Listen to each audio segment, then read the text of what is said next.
this little village in Avaris in the land of Goshen, which starts in the reign of Amenemhat III, as I said, a dozen houses, maybe 15 houses. At the heart of it is a Syrian-style house, which the archaeologists who are German, Austrian, called it a Mittelsaal house or a middle room house. And it's unique to the area of Haran and that region up in the north, which of course is where the patriarchs came from, that part of the world. So it's there in the middle of this village, surrounded by the other houses. Now, I think that's the house of Jacob when he's brought into land, because don't remember, Pharaoh says to Joseph, Jacob and his tribe can settle in the best land of Egypt, in the land of Goshen.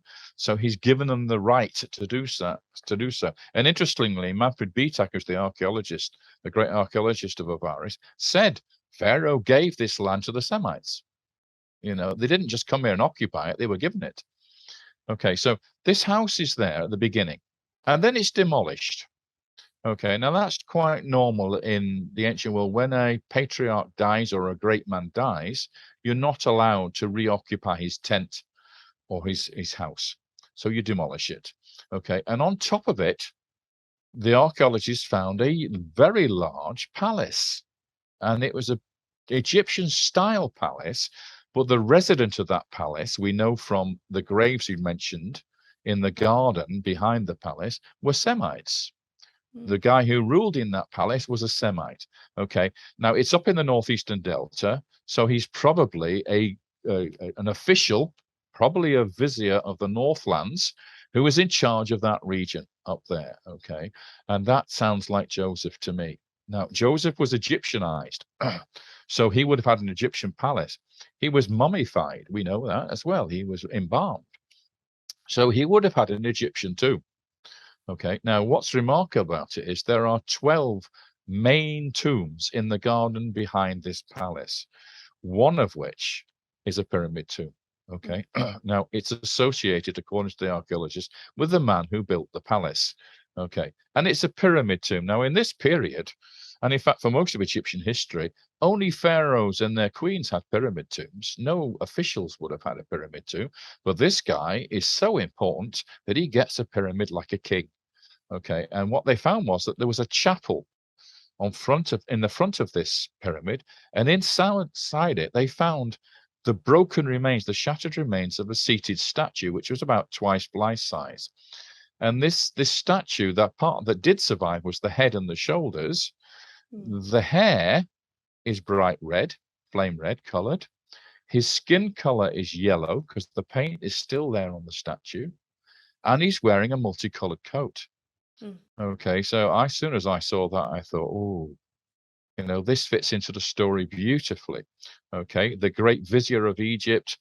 Okay, so his original multicolored coat, his coat of many colors, was covered in blood by his brothers and handed over to Jacob to say that his son had died. But you can bet your bottom dollar that Joseph would have had a few more made afterwards when he was vizier in Egypt, and that would have been the iconic image of him in his multicolored coat, and that's what they would have done with the statue to commemorate him. Now, when they actually excavated the tomb, which was buried underneath the pyramid in the ground, they found a vaulted chamber, mud brick chamber, and inside they found no body, they found no coffin, they found no mummy beads, no gold, no ceramics, no pots, nothing. There was a tiny few fragments of bone which came from graves that had been dug in from above later on, which had penetrated down, but no complete remains, no coffin, no accoutrements of a burial. Okay, and they found a tunnel which had been dug from behind the statue in the chapel down into the burial chamber, which was done in ancient times to remove everything from the chamber. Now, tomb robbers do not take bones away.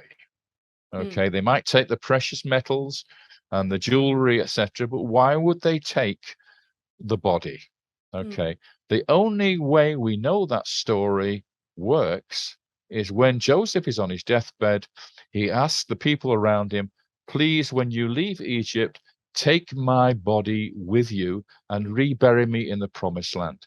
And that's what happened to Joseph, because when Moses, following the last day of the Exodus, and they were told to leave Egypt, he ordered the removal of the body of Joseph and the burial goods and took them with him on the 40-year journey to the promised land. He was reburied at Shechem, the place I mentioned earlier where Joshua erected the covenant stone.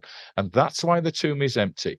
It's also why the tomb statue was smashed, because that's the revenge that the Egyptians took out on the man who had brought these cursed Hebrews into Egypt and caused the destruction of the land of Egypt and the death of all the army in the sea and the death of the firstborn. That's why they attacked the statue, because that's all they had left to attack. And the statue could not be taken away to the promised land because it was too heavy. It was twice life size. So it was left behind, and the Egyptians attacked it.